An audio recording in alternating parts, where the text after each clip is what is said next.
Guy, reka nongere ngusuze nizere ko umeze neza cyane, gahunda ziri kujya neza gatanu kuri gatanu. Reka nongere nkubwire ngo please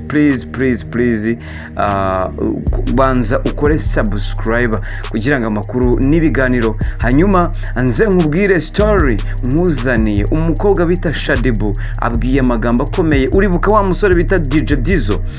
Uyu mukobwa rero yamubwiye amagambo akomeye ndetse amagambo amuhumuriza.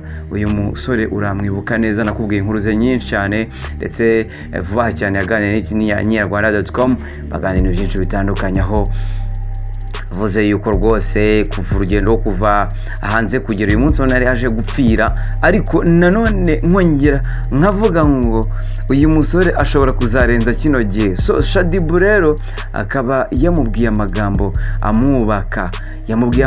amwubaka byatari. Hanyuma yamubwiye ngo ndagira ngo tumanukane neza ubyumve neza cyane.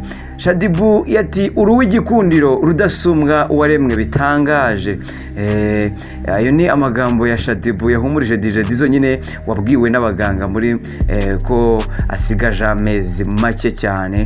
Muribuka ko nabwiye kashigaze iminsi 90 yo kubaho, ariko rero uyu munsi wa none DJ Dizzo akomeje kugenda ubona ko mu by'ukuri ari kubona abantu bamuhumuriza ku buryo bukomeye cyane. Umunyamideli Mbabazi Shadia wamamaye nka Shadibu yafashe umwanya ahumuriza Shadibu yuje amarangamutima.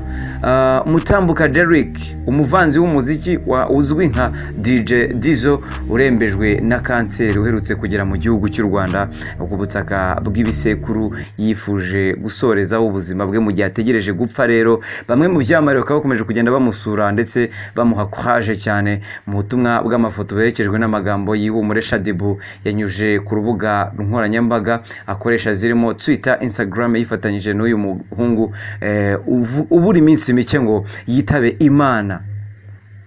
Yamubwiye, ndagira ngo umve amagambo yamubwiye ati biragoye kuvuga ibidashoboka kuko burya inzozi z'ejo hashize nicyo cyizere cya none, kandi niko kuri kw'ejo hazaza. Nyuma yo gukomoza ko kuba icyo umuntu arota ari cyo ageraho kandi icyizere kikaba kirema, Shadibu yakomeje abwira DJ Dizzo ati uruw'igikundiro waremwe bitangaje, uri rudasumbwa, uri umunyempano bitangaje kandi Imana igufiteho umugambi wagutse. DJ Dizzo rero uyu umuhungu akaba rero yafasha ayo magambo bikomeye ndetse ayaha agaciro ku rwego udashobora gusobanura. Hanyuma umuntu agahita avuga ati Shadibu rero, Shadibu burya ari uburyo abantu benshi bamubonamo ko ari umuntu utagira impuhwe, ko ari umuntu wibera mu yindi si yiwe, ariko mu by'ukuri ni amagambo wumva nawe ukavuga ati wow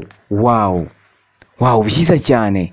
Uyu musore bamwita DJ Dizzo, hanyuma Shadibu niwe wamubwiye amagambo meza amuhumuriza cyane.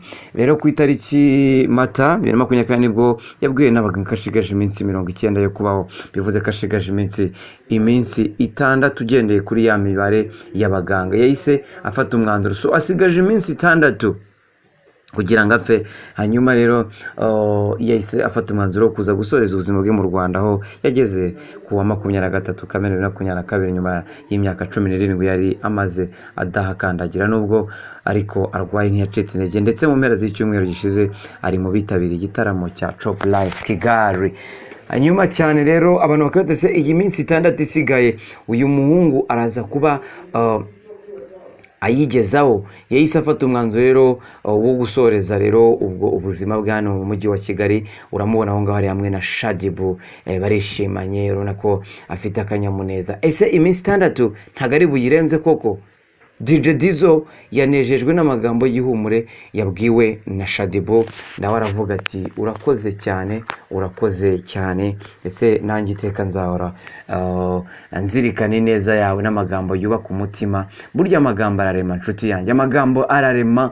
N'uburyo uyu mukobwa Shadibu benshi bakomeje kugenda bavuga ati mbega byiza cyane. So ni byinshi ariko unyemerere nsore zanga ariko nkwibutse gukora subscribe, please making subscribe and then bindi ngene mbiguza 5 kuri 5, please nongere nkwinginge ubikore, amakuru n'ibiganiro bitandukanye tuba turitsa ya